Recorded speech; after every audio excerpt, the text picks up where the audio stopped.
What's up, Night Owl? Steely here, back with another video, and today I'm here to tell you about Bryn Shander. Now, this video is mainly for dungeon masters who are running Rime of the Frostmaiden, but there is something for players here in this video as well. Now, to start things off, Bryn Shander is the largest of the 10 towns, and it's usually everyone's first stop when they reach Icewind Dale. Bryn Shander is also the only town in 10 towns that isn't on the border of a lake. As a matter of fact, Bryn Shander was built on top of a hill, and as the book describes it, a cold, lonely, windswept hill. And Bryn Shander is also completely surrounded by 30-foot high walls, and it has 3 gates, all of them 15 feet high. Now for the Bryn Shander stat block, we have a friendliness rating of 3, services 3, comfort 3, which is maximum across the board, which means Bryn Shander is the place to be for everything that you need. Friendly people, all the services that you could get, at least in Icewind Dale, and high comfort rating. This is it. This is the hub of Icewind Dale and the hub of 10 towns. Available quest, Foaming Mugs. I'll go over that in just a second. Population 1,200. Key NPCs, I'll also go over those later. Militia, Bryn Shander can muster up about 250 soldiers and 20 vets. The heraldry is black antlers over wheat, and their sacrifice to Ariel is humanoid, which means this town does human sacrifices once a month to the Frostmaiden. And that to me seems kind of odd, as most of the key NPCs in this town are lawful good, including the speaker, the leader of the town. Lawful good does human sacrifices once a month to an evil deity. So I don't know. Take for that what you will, DMs. Now let's have a look at some points of interest. The first point of interest is Black Iron Blades, which is a combination shop/smithy, and is located in the town square. Now, Black Iron Blades is run by siblings Garn and Elsa. Garn handles the smithing, while Elsa handles adventuring supplies. And it's a bit of a joke around Bryn Shander, around town, that the Black Iron Blades are of lower quality. Now, Garn and Elsa are both lawful good shield dwarfs with the commoner stat block, and outside of just being 2 named NPCs that run this particular shop, they don't have much tie-in to the overall story of Rime of the Frostmaiden. They don't come up anywhere else in the book. So it's actually a really good opportunity to put either of them, Garn or Elsa, or both. They are siblings. You could tie those into a character's backstory if you like. These two make a good opportunity for that. Now, as far as personality, you really don't have much to go on for these two, other than the fact that they are lawful good dwarves and they're siblings that run a shop. And that's really all the book gives you. But you can definitely elaborate on that. Maybe come up with a reason, as a DM, come up with a reason as to why the blade's quality is lower in Bryn Shander than expected. A good reason for that would be like maybe he's getting old, got arthritis in his fingers. You could also do maybe he's cutting corners type deal, but he is lawful good. He is lawful and he is good. So come up with an idea, come up with some reason why his blades are of lower quality, and maybe come up with a personality for Elsa. Maybe Elsa has something to do with it. That's what I would recommend as a DM, just for a little bit of flavor, spice them up a little bit. Come up with a reason why their blades are low quality, and that can make that NPC much more memorable. The next point of interest is the House of the Morning Lord, which is a house that has been converted to a shrine of Amonitor. Now, Amonitor is the god of the sun and has a pretty complex backstory, way beyond the scope of this video. I would recommend as a DM that if you plan on introducing the House of the Morning Lord, that you look up information about this deity. And I would set the DC to about 10, a DC 10 religion to have heard of them, and a DC 15 to actually know the story that you looked up. Now, this shrine is run by a female human priestess by the name of Mishan. And Mishan, like most of 10 towns, wants to see the sun brought back into the sky, which is to be expected from a priestess of a god of the sun. Now, the book says that Mishan is a retired adventurer, so don't be afraid to add a few years to her, and make sure that her personality reflects that when your party does eventually meet her. Which may not happen because Mishan isn't essential to any plot lines. She's just kind of a one-off character that's mentioned and given a name. So you can feel free to fill in the blanks however you see fit. Maybe weave her into the backstory of the cleric. Up to you. She could maybe be the daughter of the sheriff. There's plenty of directions to go. You could just cut her completely. Not important. Now, Mishan rents out her attic to a gnome by the name of Copper Knobberknocker. Copper is a chaotic good tinker gnome with the Acolyte stat block. And because Copper worships Lathander, that's going to cause a lot of arguments between him and Mishan. Now, the book says, and I quote, Copper walks around in a fuzzy suit and hood that he made himself. Although it's quite warm, it makes him look like a teddy bear. Now, I can't help but imagine a Tinker Gnome running around in his pajamas, like a onesie, like a brown onesie with the little teddy bear hood and the ears. I don't know. I definitely add that to it. It feels like most of the NPCs in Bryn Shander are like lawful good, straight to the point, seasoned veteran adventurers, which you'll see when I finish the NPC list and the point of interest list. Every one of these NPCs is just super hard. So Copper is really your opportunity to add maybe a little bit of comedic relief. Don't make him too silly. He's already running around in a onesie, but definitely play on that chaoticness. Definitely play on the fact that he's a gnome, Tinker Gnome. You definitely have some opportunity to relieve the party of all the straight shooters in the town. The last point of interest that the book gives us is the North Look, which is an inn and tavern that is frequented by mercenaries and adventurers. And the book actually describes it as the rowdiest and most dangerous place to stay in Bryn Shander, but it's also the best place to get gossip. So this is where your party might be getting quests if they start in Bryn Shander, or if they visit Bryn Shander and they hit up the North Look. It's an inn and a tavern, so they can find the next quest that you want them to go on, or kind of drip feed them some information.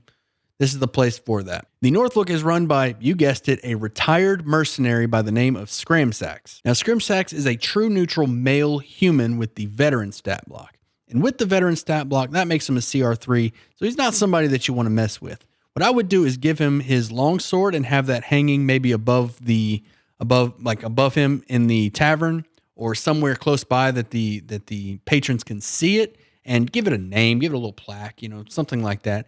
Add some flavor to this sword, add a story to it, or you can give him different weapon altogether. I'm just going off the veteran stat block, which uses the longsword. Definitely name that thing and give it a story as well, and give him a story.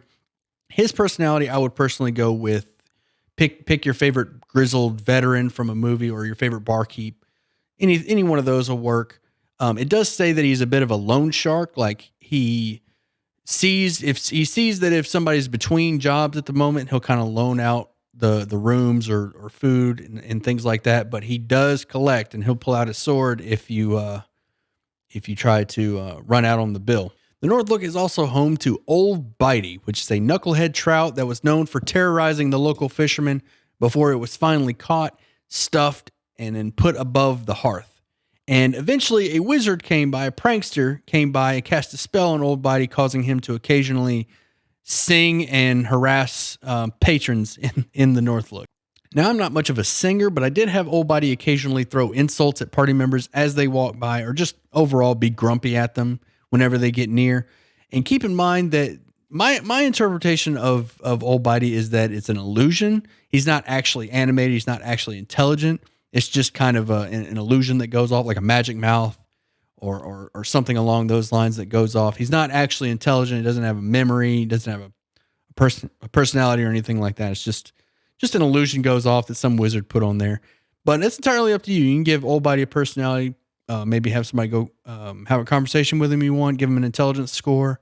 Ask him questions. Ask him about patrons. That's up to you. I personally just went with whenever somebody walked by, sometimes you just insult the way they look, make, you smell funny, something crazy like that. Not really an essential NPC, just a humorous little bit of flavor for the North Look. Now, Bryn Shander is run by speaker Duvessa Shane, and she is pretty essential, not just to Bryn Shander, but to all of 10 Towns, as she is the head of the Council of Speakers. So whenever every speaker of every town meets, she is the head of the council, and that council actually takes place in Bryn Shander. It's actually marked on the council hall. That's where the council meets to discuss 10 Towns business. And Duvessa is running the show. And you really don't have much information on her other that she's lawful good and that she's a noble. And you do have a picture, and she's pictured along with the sheriff, and the two of them look similar to they have the face that I make whenever I read your edgy backstory. Now, as far as piecing together a personality for Duvessa, keep in mind that she is lawful good, noble, and the book describes her as relatively young.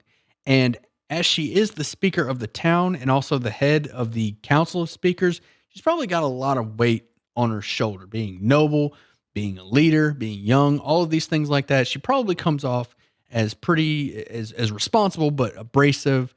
maybe something really strict, stern. However you want to role play that, just keep those things in mind. Um, if you want to make her more interesting, though, or make her more memorable, definitely add some kind of weakness in there. I personally like the idea that she has maybe a younger sibling who's sick, or something along those lines. Some kind of vulnerability. Maybe she has a secret love interest in the town. However you want to do it. I would definitely add some vulnerability to Devessa to make her more memorable and kind of incorporate that into the story. She does have some plot lines throughout Rime of the Frostmaiden, but you can definitely spice her up a bit. I would definitely recommend it. Make her more memorable. Our last key NPC of Bryn Shander is Sheriff Markham Southwell, commander of the militia, lawful good, male, human, veteran stat block. That's what we have to go on for this particular NPC. Making this character interesting is entirely on you as the DM, as you really have a blank slate, a blank canvas to work with. I would pick your favorite sheriff or detective, police officer type character from a movie and kind of work that in there. Maybe a funny voice or accent would be the way to go with this one. You have a couple of options. Pick one. Pick the one that you like. Not everybody can do voices. I know I'm not that great. And that's all we have for Bryn Shander. Now, I was going to add the Foaming Mugs quest to this video, but after realizing how long the video was getting, it was already coming up on 10 minutes, and I wanted to keep these kind of short. So I feel like, and I also recorded for the quest, and that turned out to be about 10 minutes. So rather than just have one long 20-minute video, half of it being about Bryn Shander, half of it being on the quest, I just decided to split those up into two separate quests or two separate videos rather. I'll leave the link to the quest video once it's uploaded. I'll put that in the description, so that way you just easily jump over to it. That will be mainly for DMs anyway. If you're a player just looking for information, I would avoid that one. That won't have spoilers. But with that, if you want more information on Bryn Shander and 10 Towns, the information provided in this video is from the Rime of the Frostmaiden book and a little bit of flavor of my own. If you want more information on 10 Towns and Bryn Shander, I would definitely recommend the Forgotten Realms wiki. Just like anything in the Forgotten Realms setting, if you chase just like one NPC name or a town or anything like that, you can end up going down a rabbit hole. There is so much history in Forgotten Realms, way more than one video or even a couple videos could cover. So there's also another map that has more points of interest that you could check out. I'll leave a link to that in the description. But yeah, everything provided in this video is just what's in the book and what's relevant to the Rime of the Frostmaiden campaign. But there's so much more. So but definitely check out the wiki. And with that, if you enjoyed the video, you know how YouTube works. Hit those buttons, leave a comment down below. Let me know what your favorite of the 10 Towns is. And if you're a DM looking for players looking for a DM, make sure you join the Discord, link in the description. Come by, ask questions, let me know what you think. And as always, I'll see you at sundown.